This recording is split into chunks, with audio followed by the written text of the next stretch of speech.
We celebrate today the feast of the dedication of the St. John Lateran Basilica.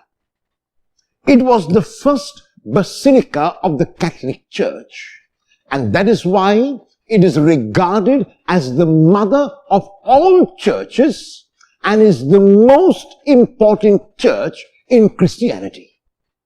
It is, in a way, what Christianity stands for as much as the temple stood for at the time of Jesus. It is a symbol of the unity of the universal church. It is a symbol that the church is not merely an institution in one small place, but is all over the world. And so the feast of the dedication of the Basilica of St. John Lateran invites us to this universality, invites us to realize that the word Catholic means universal. And that is why we cannot be parochial, we cannot be small-minded, we cannot be narrow-minded, but instead must include everyone and everything, because that is exactly what Catholic means. The reading chosen for the dedication of this basilica is the cleansing of the temple in John's Gospel. The cleansing of the temple is an event which is narrated by all the Gospels. In the Gospels of Matthew, Mark, and Luke, it is given towards the end of the ministry of Jesus. However, in the Gospel of John, it is at the beginning of the Gospel in chapter 2, immediately after Jesus has worked the first miracle of turning water into wine. Jesus enters the temple, and he would want the temple to be a place of worship. Instead, he notices that in the temple where people ought to worship God, there is trade going on. There is barter exchange. There is buying and selling, and it remains on that level. Worship is forgotten. Worship has taken second and even third place.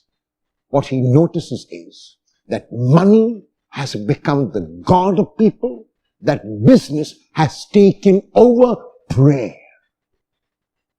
And so Jesus has to cleanse the temple and remind people once again of what exactly the temple is and who they are.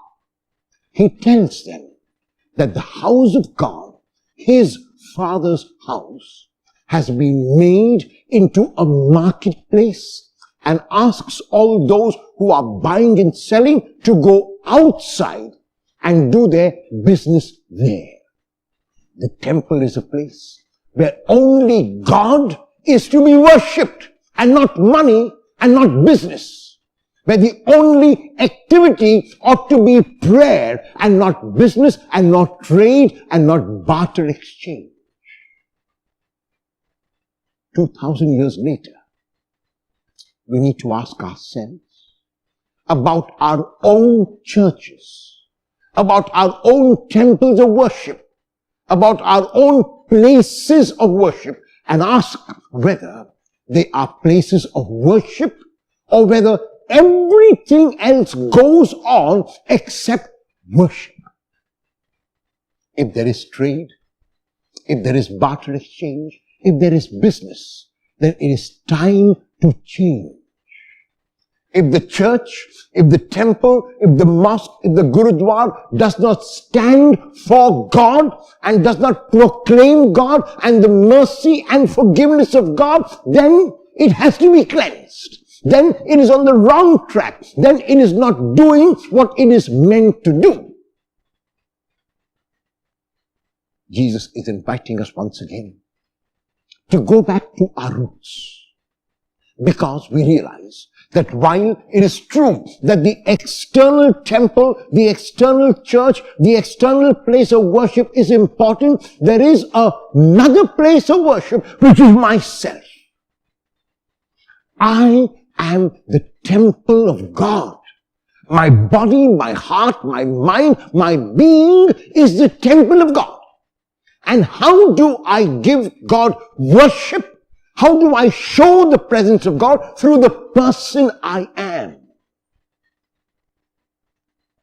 If in my own heart there are feelings of resentment, there are feelings of anger, there are feelings of bitterness, there are feelings of hate and revenge, then there is no worship. There is no prayer. Then my temple, my heart has to be cleansed first. And so I ask myself, on this feast of the dedication of the Basilica of St. John Lateran, where my mind goes back to the early church and how in that basilica there was genuine and true worship, whether there will be true worship in my heart. When I go to my church, when I go to my temple, when I go to my mosque, when I go to my place of worship, if I take this being, which is a worshipful being, then true worship happens in that external temple as well. So each one of us is the temple of God's glory, and all of us together make up that temple. The body of God, the body of Christ, the body of Jesus is not only the external monument that we visit once a week or even every day. The body of Christ is made up of those who worship God. And if the worship of those who worship God is genuine, then it has to be a worship from the heart. If it is instead a worship of trade or barter exchange, if it is instead a worship which stems from revenge and anger and hatred, then it is not true worship. And so on this feast, let us ask ourselves two questions.